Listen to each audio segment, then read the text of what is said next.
Welcome, class, to a discussion on Israel's united monarchy.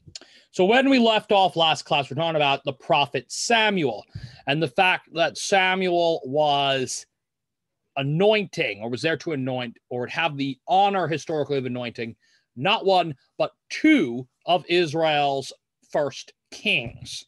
We'll talk about the logistics of that in a second.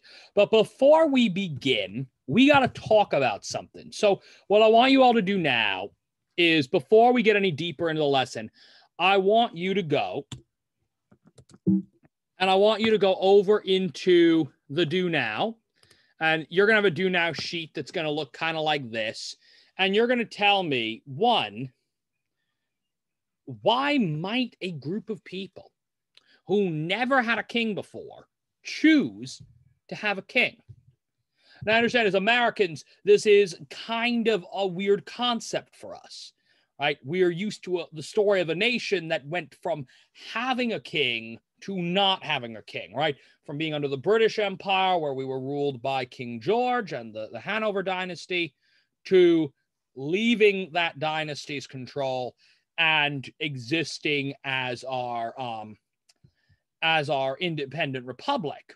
So what I want to ask now is, why would a country basically do the opposite? Why would it start out in a system where there is no king and choose to move into the system with a monarchy? Why would we do that? Why would somebody do that? So take a few moments to kind of think on, meditate on that concept. Feel free to pause the video for a few moments while we do that. All right, let's proceed onward. So now that we have taken a look at that, we are going to return to... I'm going to apologize right now for how... Oh, wrong thing. There we go. Sorry about that. I got a few slides open at once. So let's talk about the change. So we move from the tribal confederacy, the tribal confederation period, aka the period of the judges, when Israel is not it's not a unified country. When we use the term confederation, think like the Iroquois Confederation, right? Not like necessarily the CSA, not necessarily that kind of thing. We're talking about a loose-knit alliance, right? We're talking about a system wherein each tribe had its own government run by tribal elders. And while they united for spiritual worship of God, and veneration before the Ark of the Covenant, as well as for necessary military defense of the tribes of Israel against their pagan neighbors, each tribe was more or less free to run itself, right? That's what it means by a confederation, a loose-knit alliance. So let's talk about that. Now, under that system, each tribe had its own government. And while they would unite, again, for common defense or worship, this was more of kind of a temporary thing, right? It was just for these specific purposes of things we all kind of have to do together, right? We're all going to unite to worship the one true God. We're all going to unite to defend ourselves against our foreign pagan neighbors. But we're not, by pagan, I mean polytheist, right?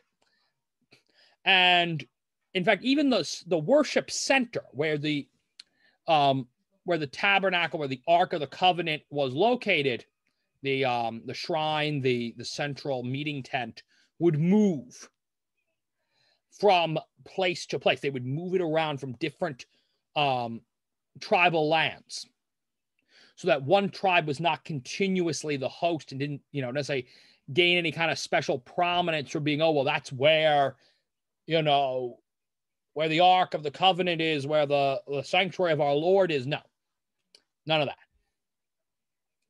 And generally the status quo was that government was run by the tribal elders and worship was conducted by the priests who were part of the tribe of Levi. The Levites didn't have any land of their own. They were a priestly caste.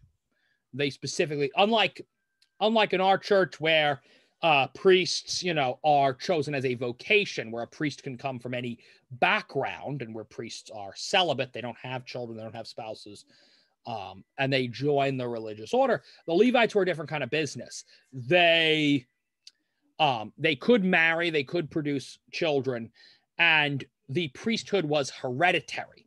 If you were in the Israelite priesthood, you were a descendant of somebody who already was. All right. Now that's status quo. Tribal elders run the affairs of the region. Levites conduct the worship.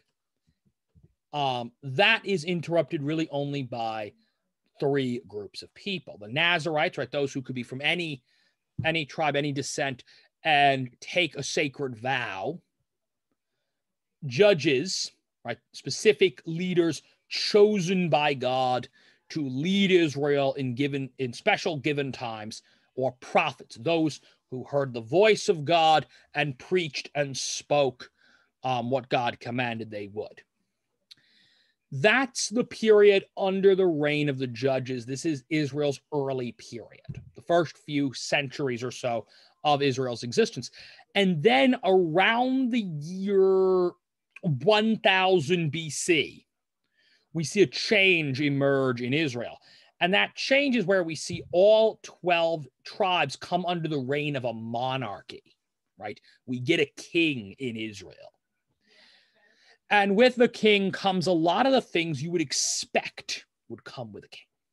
You get a professional, unified army, right? It's no longer individual tribes working with a judge or working with, you know, several tribes under a judge. No, now it's a professional, unified army. There's a single worship center. At this point, the shrine is now going to be located in one particular place. And eventually we're going to see a temple built that becomes the central site of worship. And finally, the status quo. While Nazarites and prophets will continue to emerge to challenge the typical social hierarchy, there will be no more judges. There's not going to be any more of these specifically anointed, divinely appointed leaders. It's now going to be, you know, political and military operations are going to be run by a hereditary monarchy. So you might be wondering, why would they do this? What motivates a society to give up elected government, and a government where special emergency leaders are just kind of chosen by God, for a government run by a hereditary monarch? What's this about? Well, the answer is Israel was under a bit of a threat. And the military threat, this isn't as much theology, it's military tactics. And we're going to look at is their biggest threat, which is the Philistines. So who are the Philistines?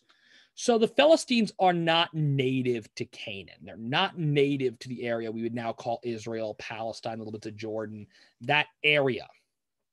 You can call it Israel, you can call it Palestine, you can call it whatever you want to call it. That part of the world, the Philistines are not from it. Now, where were they from? Generally, it's regarded that they came somewhere from Greece or the Greco world, the Greek world, the Hellenistic world, the world of the Greeks. And what I mean by that is those countries touched by the Greek language and the Greek culture.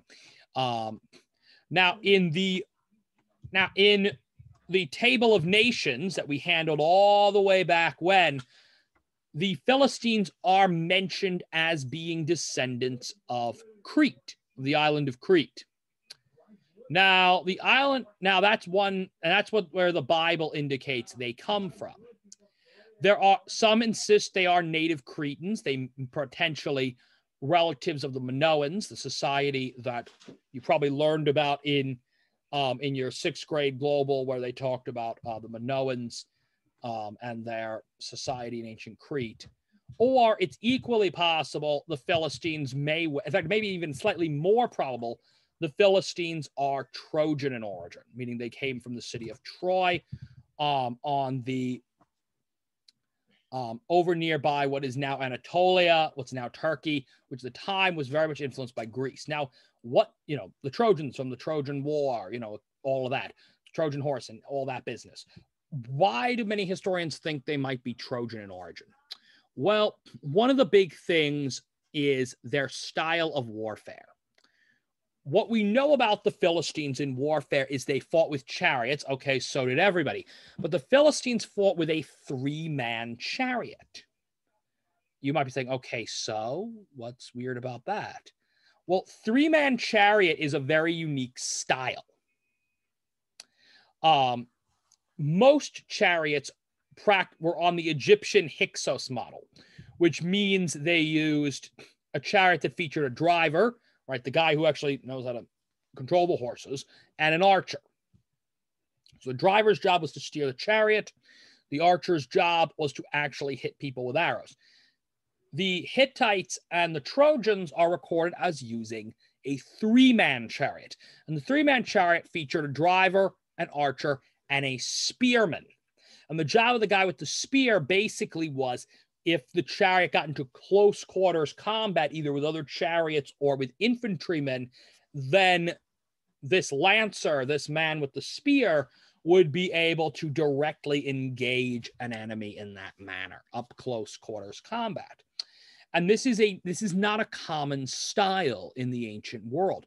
While many ancient people would use chariots, the Egyptians, the Hyksos, Trojans, Hittites, Etruscans, Italians, Gauls, Celts, the Chinese, all of them would use chariots.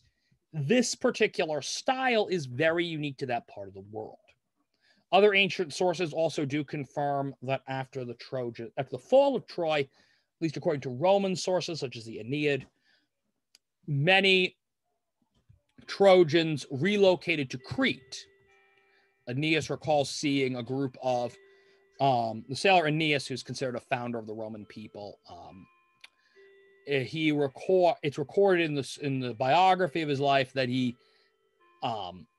saw a group of Trojan refugees who had set up a sort of false Troy in Crete. And we know that a great many people, when the Greeks go through, it's called the Greek Dark Ages, which you probably remember. I'm not sure if you've gotten there. At some point, if you haven't gotten there yet, in your secular education, that's fine. Greece went through a brief societal collapse post-Trojan War, the fall of the Mycenaeans and the Minoans, and we don't hear anything from Greek history again until later. We enter the Archaic period. So what happened in between is a little unknown, but during that time period, we do know around the year 1000, there were a lot of political change around 1000 BC or 1000 BCE, whatever you prefer to call it, same year, in which a group of folks, sometimes called the Sea People, or the people of the sea, were recorded making various coastal raids on the coast of Asia Minor, Anatolia, Palestine, Greece, Syria, that whole area, as well as Egypt. And many believe that the Philistines, there's also around the time the Philistines start to pop up in biblical history. So are the Philistines part of the Sea People? Maybe. Were they maybe Trojan refugees? It's also quite possible. Regardless of where the Philistines ultimately came from, isn't that important? But I like to bring it up just because a lot of people like to act like, oh, you've got your biblical history and you've got your secular school history. No, it's the same history. We're just zeroing in on Israel. We're zeroing in on the Holy Land. The other events you're learning about are happening at the same time, and there are actual interplay. There are actual influences between the two. And so I want you to just kind of keep that in mind. It's not just stories. That's why I like to bring that up. Yeah, there is a real world historic tie-in. Now, polytheistic. Let's talk about the real source of conflict between the Israelites and the Philistines. It wasn't just territorial. It wasn't just this group of foreigners showed up on their coast with spears and chariots and were like, yeah, hi, this is ours now. No, it wasn't just that. The Philistines did not worship God. They worshiped a multitude of gods. Their most famous, or the one we most often hear about, is a half-man, half-fish deity known as Dagon. A picture of Dagon's statues and imagery are depicted below. The upper image you see on the page depicts an artist's rendering of what a three-man chariot might have looked like. All right, cool. So that's the Philistines. Now, the Philistines were an effective fighting force, and they operated in a type of government sometimes called a tyranny. And I don't mean a tyranny as in they were brutes. What I mean is that they were ruled by a what we would now almost call like a military dictatorship. Rulers emerged through strength and military supremacy and fell when they were no longer militarily powerful. There was no real succession. But these tyrants, as we called them, these military dictators, you could say, became what became known as the 10 lords of the Philippines. Philistines, sorry, slip of the tongue. Philistines, sorry. Lords of the Philistines. These Philistine lords were the main rulers in this part of the world. And they formed the biggest rivalry that Israel had to deal with. And their use of iron weapons and their use of horse chariot tech really gave them an edge over Israel. It really didn't use as many chariots and was still struggling to update into iron weaponry. So this became the big threat to Israel. So it's at this point that the people of Israel begin crying out for a new king. They want a king because a king would guarantee them one thing they never: military supremacy. See, it's a simple fact of life that debates take time. Debates take time. Democracy has many flaws. And though democracy is probably one of the better systems we got, it's not perfect. The English statesman Winston Churchill once said, "Democracy is the worst system, except for every other system that's already been tried." And Mr. Churchill has a rather valid point here. While democracy may be the best thing we've come up with right now, it certainly has its flaws. And militarily, one of the big struggles a lot of democracies have is that it takes forever for a legislature or any other kind of group of people debating to figure out what they want to do. And in a confederation like the Israelites had, where there is no executive, there's just a council of elders or a series of councils of elders coming together, it could take far too long to divvy up a military strategy. Remember, they were decentralized. There is no one Israelite army. Each of these tribes has its own separate army, its own separate policy for raising an army, and may decide if it does or doesn't want to contribute soldiers or how many it wants to contribute based on how relevant the thought is. So if you've got a tribe that's farther away from the Philistines, they may decide, I'm not as interested in fighting them as a tribe that is right up against them. And so that really made Israel militarily inefficient. And the hope was that a king would give them more of an authority. With one central king calling the shots, this king could be a more effective ruler. By having the stability of a constant king, many felt it might act as a deterrent, right? The idea that the king is always there, the army is always there, it might keep the Philistines from trying something rather than backing off whenever God appoints a judge, and then when that judge dies, maybe getting a little more bold. So after Samuel doesn't like the idea, I should mention this. The prophet Samuel, the judge Samuel, does not like this. He sees the Israelites as turning on God. He sees them as, wanting to, as not trusting in God's ability to provide a leader for them. But he finally acquiesces. God tells him, do what they want. So he does. He anoints Israel's first king, a man named Saul. So here's the deal with Saul. Saul is a mixed bag of nuts. And what I mean by that is there's a little bit of good and there's a little bit of bad. He's not a perfect king, nor is he an absolute miserable king. So let's talk about the good first. Saul was a capable military leader, which was important at the time because that's really what the people were looking for the king to be, a capable military leader. And Saul definitely filled that kind of a role. He was an adequate commander, and he led Israel to numerous victories over the Philistines and other pagan neighbors. And while the Philistines was not a force he was ever able to fully conquer, he was able to keep them at bay. So most times when they invaded, he could push them back. He was also moderate in his lifestyle. So we found fortresses and whatnot. So Saul's fortress was a relatively small thing, what we might call a tower house, a central military tower, stone tower, maybe an attached building. And other than that, like archaeologists, we found it, we've dug it up. I say we as if I've done it. Historians, archaeologists have dug it up. And it's a fairly modest structure. You know, like it's sizable, it's defensible, but that's really what it is. It's a fortress. It's not a palace. There's not much luxury to it. Saul had, I believe, one wife and a few sons. Nothing extravagant.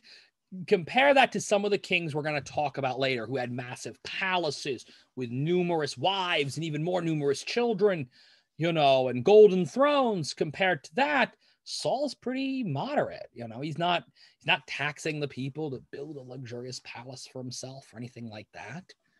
Okay, you might be saying, all right, so far he's militarily capable and he's not taxing the people mercilessly. Probably thinking, sounds like a pretty good ruler. May even have my vote. So what's wrong with the guy? We ultimately remember him as a failed king, as someone God chose to replace. So what exactly did Saul do wrong? Well, let's talk about it. The first issue is he violated the ban. So what is the ban? The ban was a rule in place, which was that anything connected with the pagan cultures and the pagan gods was seen as unclean. And in the event that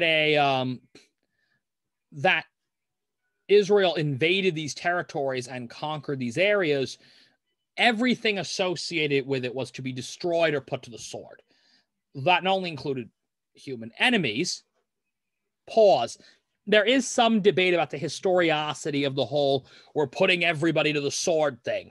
And the reason I say that is not because I doubt the scriptures per se, but rather that it may have been more a statement of intent, an intent to do away with everything pagan. The reality is if they were massacring all these tribes of pagan neighbors, we would expect to find mass graves that we simply do not find. So rest assured, children of Israel are not committing genocide. Relax, chill out. If they were, we'd find more biological evidence. That kind of stuff leaves remains, generally speaking. At least if it was from this time period, it would have definitely left something. You're not dealing with people trying to cover up evidence of something like that. So, relax. But the ban was in effect for things like, but definitely for things like livestock. You were not supposed to keep captured pagan livestock. And Saul did. He said he wanted it for a sacrifice, but most believed he simply wanted, it was the sheep from Aram. It may sound small. Well, who cares if the king wanted to keep some sheep as plunder? It's not so much about the fact that he kept the sheep in the sense of how terrible that the king acquired sheep as plunder. A lot of other kings would acquire much more valuable things as plunder. The answer is more that it was under religious law. He was supposed to get rid of it, and he chose not to do due diligence. The same goes for the pre-battle sacrifice. So the Israelites regularly offered animal sacrifices to God as a sign of, please help us. We're desperate. Please help us. And so right before a battle, Samuel, remember, Samuel's still a priest. He's still a prophet. He's still a Nazarite.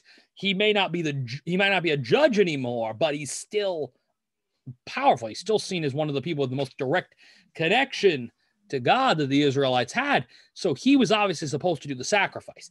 And Samuel hadn't shown up yet. And Saul's getting impatient. He's like, come on, we gotta start the battle. So finally he says, enough, I'll do the sacrifice. Samuel hasn't gotten here. And then Samuel arrives and he rebukes him and says, no. The other problem with Saul was violent mood swings. If you read the books of first book of Samuel, second book of Samuel, you get an idea about Saul that this guy suffered from violent mood swings. I mean, he would alternate from, I love you, you're my best friend, to I'm going to kill you because you're trying to kill me, like that. Like, for example, later on we talk about his relationship with David, who becomes his son-in-law. It alternates from I love him, he's my best general, to literally throwing a spear at David's head in the middle of the royal court. So what's with this? In the actual Bible text, there's a reference to Saul being tormented by a demon. Most historians, looking at his behavior, say what the biblical author describes as a demon or an evil spirit, which also in that time period was how people referred to diseases. Sounds an awful lot. And again, there's a big danger in trying to diagnose somebody from over, like 3,000 years ago. But Saul almost sounds a bit like he's going through some kind of a bipolar breakdown. And what's meant by this is that quick mood swing of from melancholy to mania, from love to hate. He is snapping back and forth, hot and cold. And some say this might have been something internally with him, just a health issue, a mental issue that he could not really deal with. Remember, there's no psychiatry, there's no therapy in, 1000 BC. It's also quite possible it may have been the stress brought on from a political or military career may have brought this out, because we don't see this behavior in the early campaigns of Saul, but we do see this behavior towards the end of his life, as we get closer to the end of his life. So it's possible the political and military stress may have waned on him and he just couldn't handle it. He sort of cracked under the pressure. All right. Finally, he's a member of the tribe of Benjamin. Why does it matter that he's a Benjaminite? That's a detail it's a little hard to answer. The only thing I can tell you is the tribe of Benjamin was a tribe that had gotten themselves into a fair amount of controversy prior to the establishment of the monarchy. In fact, there's a series of transgressions committed by the tribe of Benjamin that are of a detail I really can't go into in this space right now. I can only tell you that it's deeply disturbing. And what they did is often cited by many biblical authors as the reason why a monarchy was necessary. I can't fully comment on it, only to say that if you do want to explore it, I believe it's Judges chapter 17 is where it starts to go into it.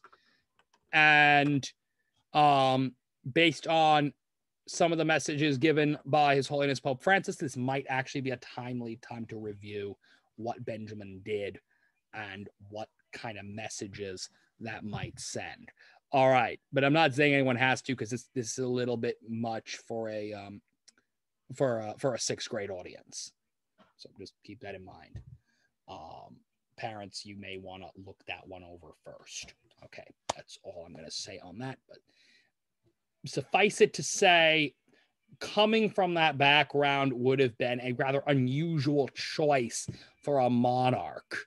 And even Saul admits this about himself. He's coming from what's probably the tribe that's probably the black sheep of the Israelite family. And that's a problem. It's already a black mark on Saul's record. All right, so King David. So eventually it becomes clear Saul is just not the right man for the job. So King David is later appointed by God. He is anointed by the prophet Samuel and is made into the next king. Now, before he assumes his monarchy, he begins as a small shepherd boy. He is the son of a man named Jesse. He's one of the youngest sons of Jesse. Now, as we know, David is going to be the great, several times great over father of Joseph, St. Joseph the Carpenter, who is the adoptive father, the foster father of Jesus. And that's why we often refer to that line of heritage as as the Jesse tree, right? This descent from Jesse, the father of David, down to Jesus. All right. Now, David is a skilled warrior and general. He is probably one of Israel's greatest commanders, probably ranks up there as one of the stronger generals in ancient world history. And he ends up marrying into the family of King Saul. He marries one of Saul's daughters and becomes the son-in-law to King Saul. So let's talk about the story of David and Goliath. Most of you, if you grew up with hearing Bible stories, you probably heard the story of David and Goliath. So this is when David was still a young man. And at the time, Israel had gotten itself into a battle with the Philistines again. And the Philistine army and the Israelite army had lined up, as armies typically did in the period. And Saul is, getting ready for battle. And because David was still young at this time period, his older brothers had been the ones who had gone ahead to war. So Saul is waiting, and the Philistine lords come up to him and they offer him a deal. They say, rather than all the bloodshed of this battle, we shall instead settle it by a contest of champions. This was actually a regular boon often offered in the ancient world, that rather than two armies fight, they would each pick two champions. These champions would essentially be the strongest, most powerful warriors from either side. And whichever side's champion won would be considered to have won the battle. It was seen as a more gentlemanly way of solving the issue rather than let both armies fight. So Saul agrees. It's a reasonable request. He grants it. And this is when the Philistines bring out their chief warrior, a man by the name of Goliath. And Goliath is a positively, massively tall man. He's probably, again, measurements are given in spades and cubits. It's likely Goliath is somewhere around 8 feet tall, 9 feet tall, which, again, only marginally bigger than your standard NBA player. So not an unreasonable height to imagine someone might get. It's also important to understand that while this 8 feet tall may not sound much to us, 6 foot tall, 7 foot tall man may not sound high to us. Remember, the average Israelite was considerably shorter than the average American is today. Where the average American is somewhere around 5 feet, 6 feet tall, the average Israelite would have probably been closer to 4.5, 5 feet tall. So a 7 foot tall man to a 5 foot tall man is going to look just as intimidating as, say, an 8 foot tall man or a 9 foot tall man is going to look to you or me.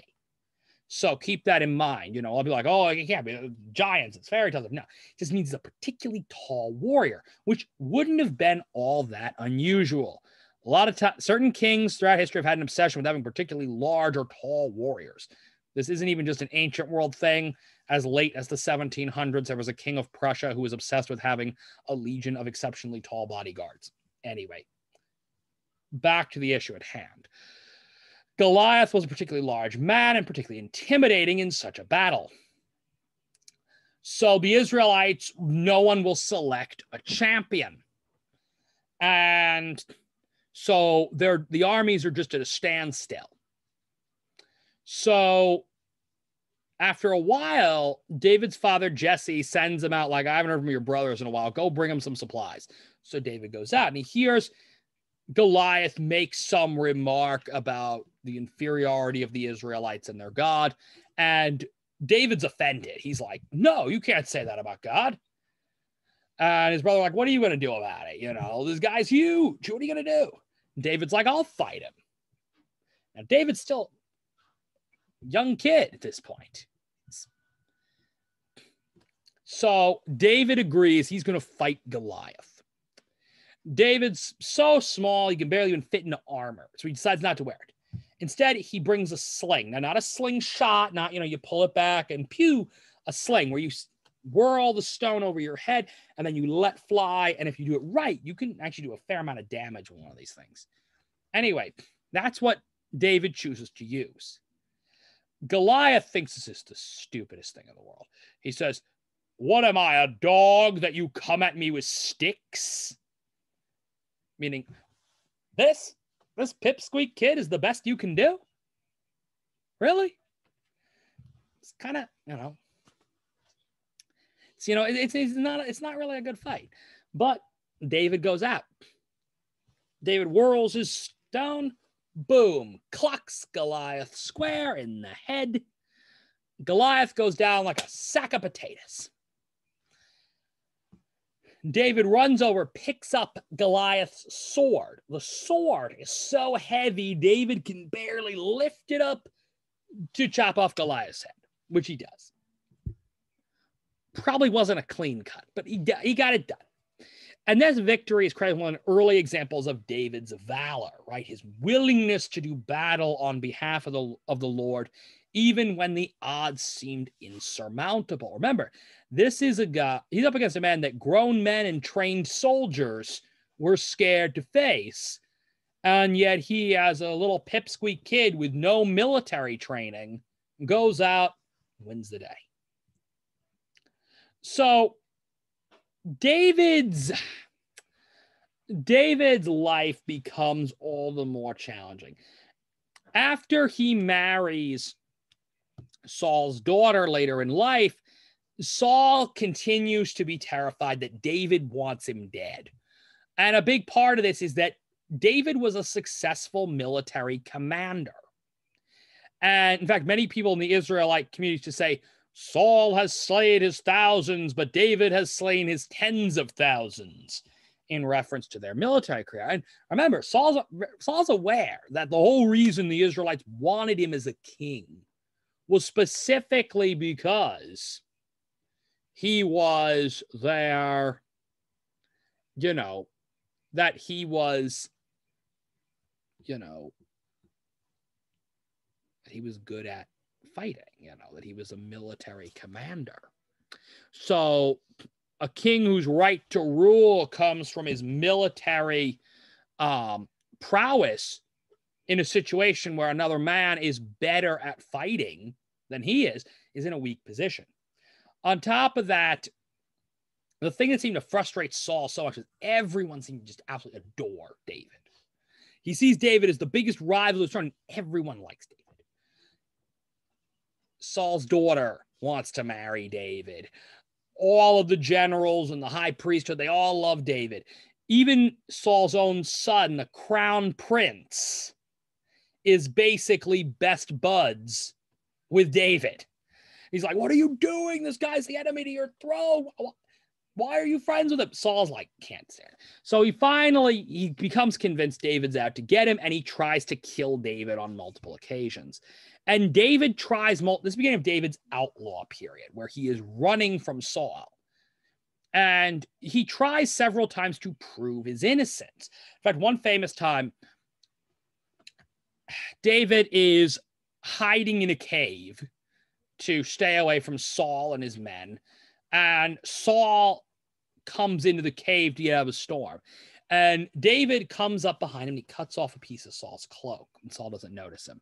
Later on, Saul's pursuing David. He pulls out a piece of cloak. And he's like, I was this close to you with a knife. If I wanted you dead, I'd have done it. And Saul's like, oh, you're right. How could I have been so blind? You're my son-in-law. Come back. And then a little while later, Saul's like, no, you're trying to kill me again. And this continued.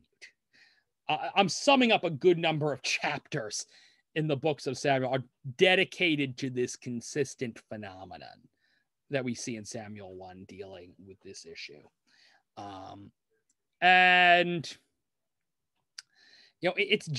This book, this issue with Samuel, that's what we continue to see. It's this problem, this back and forth over David. And finally, David can't deal with it anymore. So he takes up a deal. One of the lords of the Philistines, the Philistines are watching this whole thing like, this Saul guy can't get any dumber, can he? He's chasing away his best general.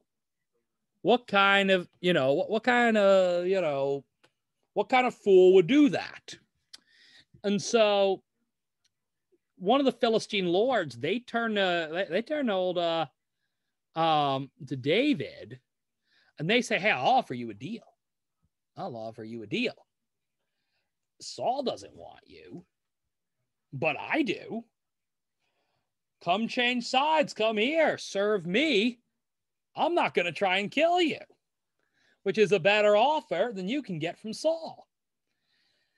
And so finally, David accepts the deal. He accepts this bargain, and he leaves the realm of Israel and takes up vassalage. He swears an oath to one of these Philistine lords, but he never actually fights against Israel. And so while the Philistine lords send him on raids, instead of raiding Israel, he raids various other pagan tribes all around Israel, coming back with treasure and other things for the people he's sworn oaths for, but he never takes up arms against Israel. All right, so what happens? The demise of Saul and the end of his dynasty. Saul and all 4 of his sons perish in battle. Saul loses all 4 of his sons. The only one left is his youngest son, Ishbaal, and an advisor by the name of Abner. Now, this time, David returns to the land of Israel and is proclaimed king of Judah. He then, through a series of military cunning, manages to take the city of Jerusalem.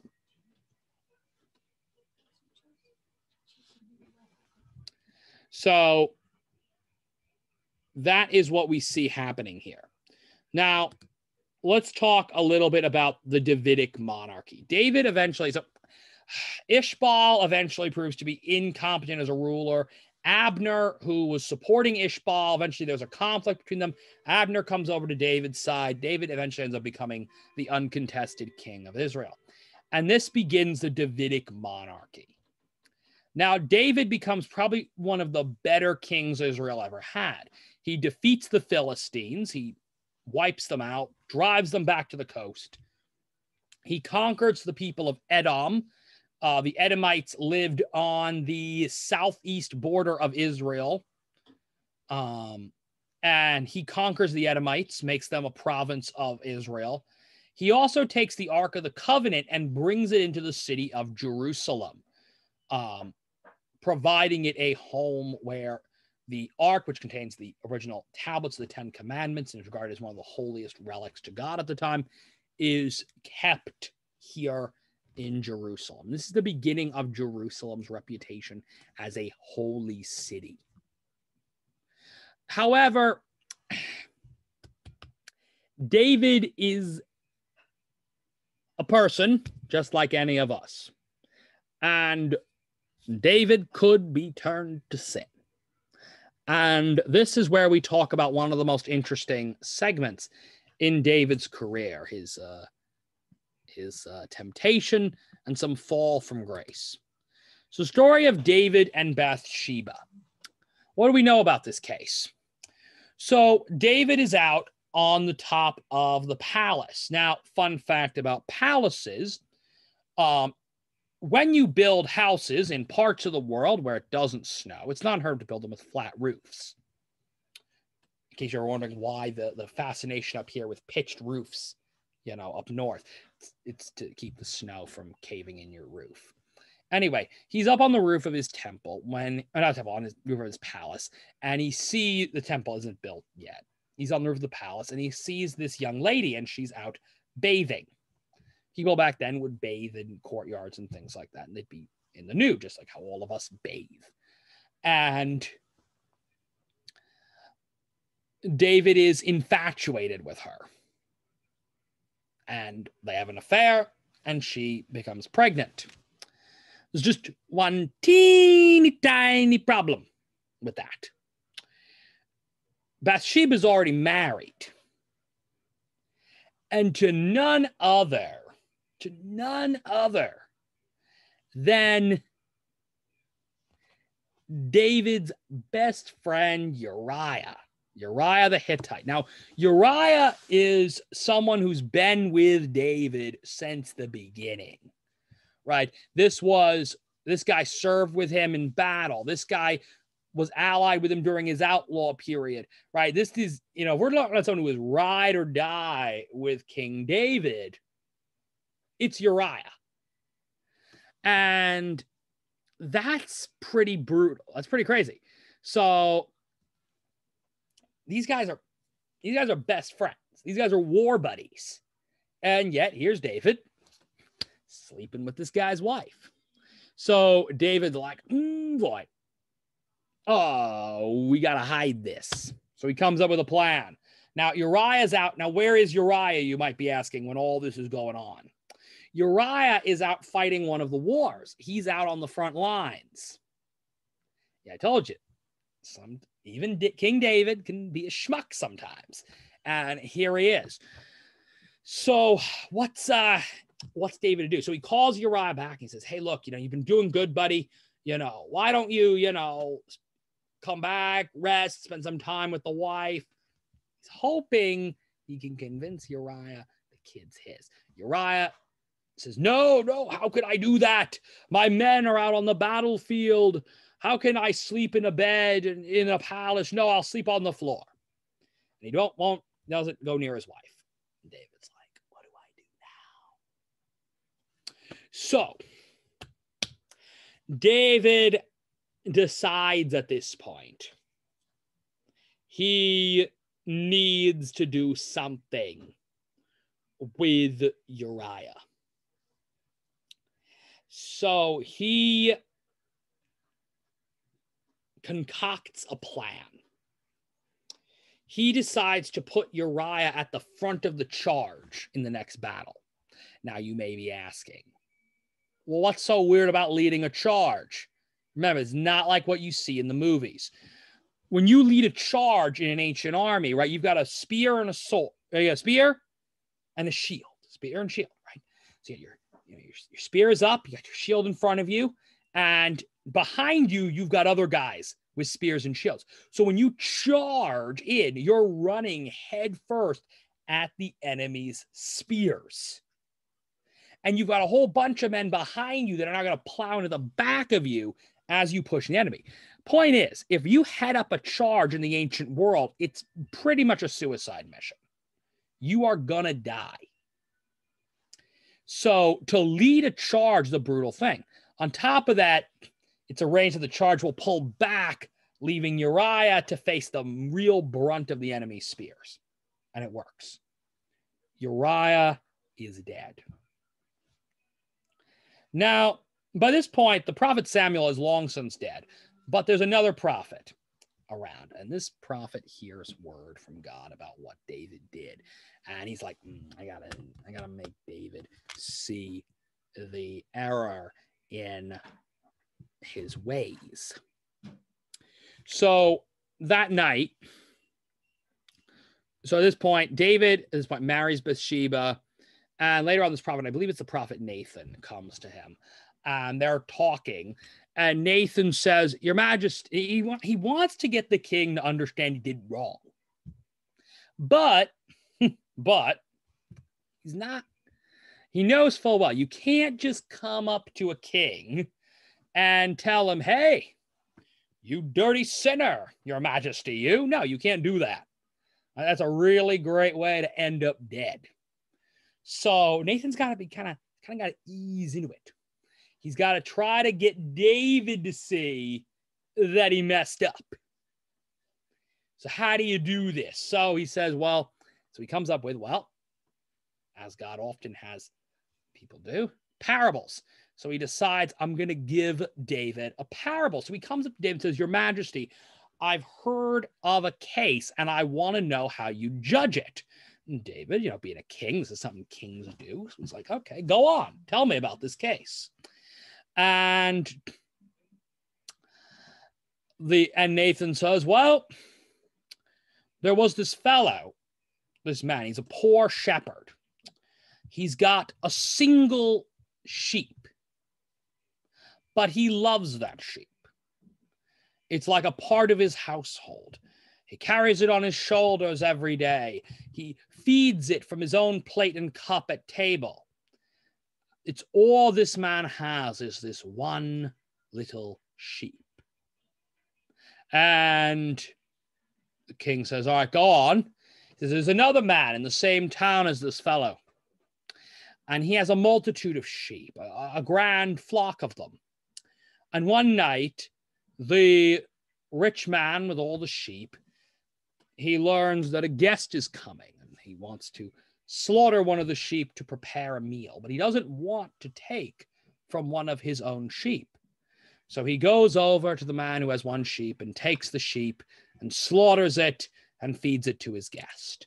And he asks the king, well, what should we do with that one man? And David's like, at the point of tears, he's like, no, he should be put to death for what he did. How could he do that? This poor fellow had only one sheep in the world and he took it from him. What kind of monster would take from someone who's only got one when he has so many? And now Nathan kind of closes the trap and says, well, isn't that what you did with Uriah the Hittite? You have so many wives. David had a great multitude of wives, by the way. And he only had one, and yet you took her. And you killed Uriah. And David's like, now David's having the, oh my goodness, what have I done moment. What have I done? I've killed my best friend. I've betrayed my best friend. What kind of a horrible sinner am I? And David is just in an absolute state of melancholy and despair. And sure enough, eventually David does make amends with God. Now, the child that him and Bathsheba had during this illicit relationship does not survive birth. However, David and Bathsheba will eventually have another child, and that's that younger child that will go on after a great deal of conflict between the various individuals who held power in Israel to become King Solomon. There's a great deal of other nonsense going on with David's children that we don't have time to get into. But suffice it to say, King Solomon becomes the next king to rule over a unified Israel. Now, he is the successor to King David. He's the son of Bathsheba. What else does Solomon do? Besides having parents with the most complicated How I Met Your Mother story ever, Solomon has a few other claims to fame. So let's talk about them. So the first claim is Solomon is the individual who built the temple in Jerusalem. While God did not permit David to build a permanent dwelling place for the Ark of the Covenant, Solomon is permitted to do so. And Solomon builds a grand temple.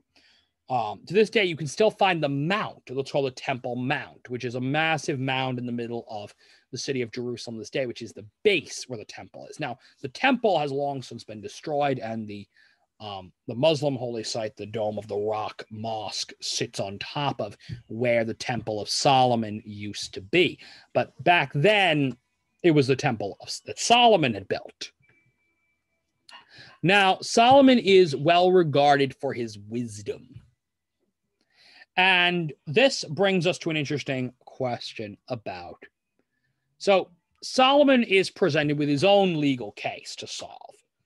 And because at the time period, kings were the highest appellate court. If you had a legal problem and a normal judge couldn't solve it, you could appeal to the king. And Solomon ends up being brought a particularly difficult case. There were two women who shared a dwelling. They were roommates. And at the time period, they lay next to each other in beds because beds were very expensive. So it was not unheard of for people to share them. Anyway, one woman had her child had suffocated. She rolled over on top of the child, suffocated the child. Or stillbirth, the child had died by some means. And when this happened, she took the corpse of her child and put it with the other woman and claimed the living child was hers.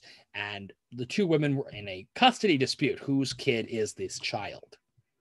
So the no judge is sure how to figure this out. Remember, there's no fingerprints tests. There's no DNA test. There's no blood type test. None of the stuff we would use nowadays to figure out whose kid does this belong to. So what do?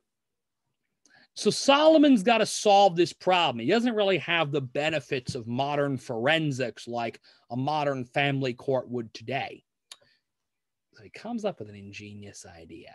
So Solomon, being the absolute genius of an actor he is, he turns to one of his guards, one of his soldiers, and says, all right, bring me your sword. I'm going to cut the child in half. Since I can't figure out whose kid it is, I'm going to cut the kid in half, and each of you will get half of the kid. Well, this one woman, she falls to the ground. She's weeping. She's like, no, don't kill her. Give the kid to the other woman. Better that the child lives, than dies. And the other woman says, no, the king has spoken. I will take what the king has given me. And at this point, the king says, Solomon kind of made a bet. He said, look, the child's mother is not going to be willing to watch this kid get murdered. So if I act like this kid is going to get sliced in half today, she'll be the one to offer to give the kid up. And just like that, he figured out who was the mother and which one to arrest for perjury for lying in court. Pretty clever trick, right? Well, other things. Solomon was actually something of an empire builder. He conquered even more lands surrounding Israel, putting even more of the lands formerly controlled by the pagan tribes under Israelite rule. He also built a grand fleet of massive ships known as Tarshish ships, so called because they sailed to Tarshish, an area out past the Straits of Gibraltar, out into modern-day Spain. He also built a series of political alliances.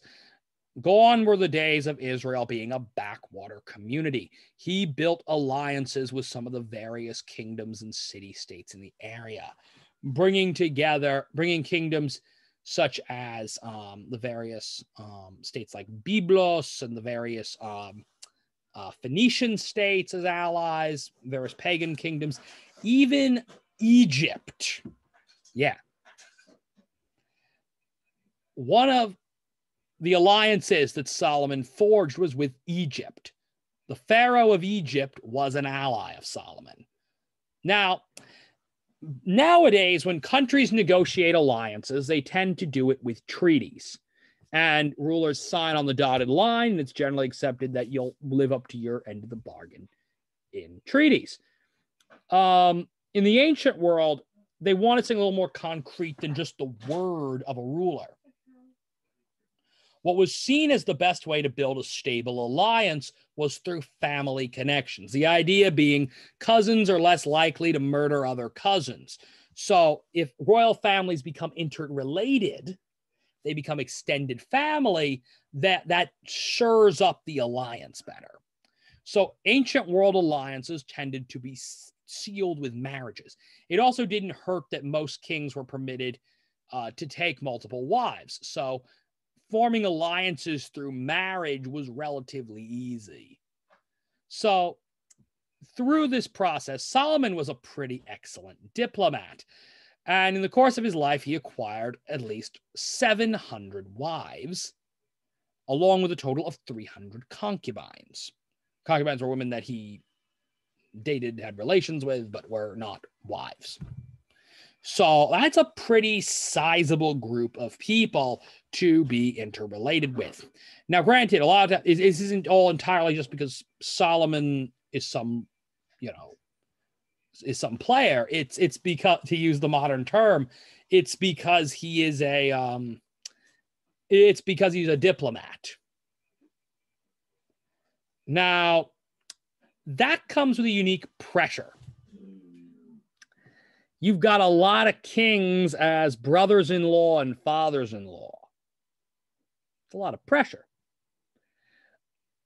The Pharaoh of Egypt is his father-in-law. That's pretty crazy. The Pharaoh, one of the most powerful men in the world at this time period, is his father-in-law, right? We all know fathers-in-law judge their sons-in-law for how they treat their daughters. And when your dad-in-law, when your father-in-law is the Pharaoh of Egypt, that's a considerable amount of pressure.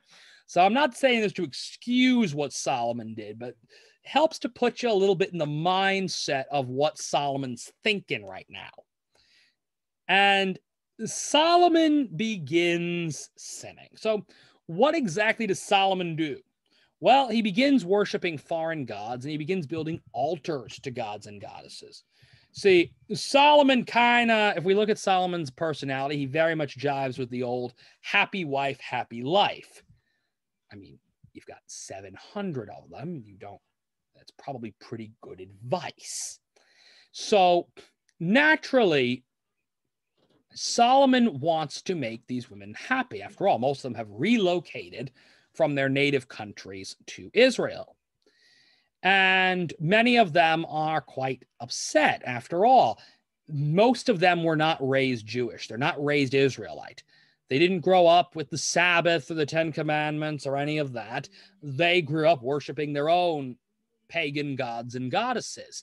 And many of them had full interest in continuing. They did not convert when they married Solomon. I'd be saying, well, wait, isn't that common in interfaith marriages for there to be some conversion? At this time period, it was. Nowadays, it's not as common. But again, I remind you, these girls' fathers-in-laws are kings. If anyone's going to get an exemption from the traditional you've got to convert rule, it's probably going to be a princess. And if it's a pharaonic princess, that's a definite maybe. That's just that's just the reality. I'm not saying it's theologically correct, but politically, that's what's going to happen. So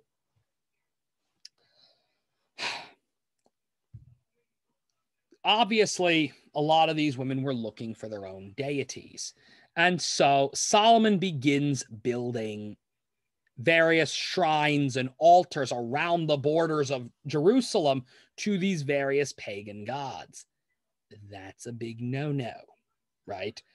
Think back to Commandment 1, right? We got those two details, right?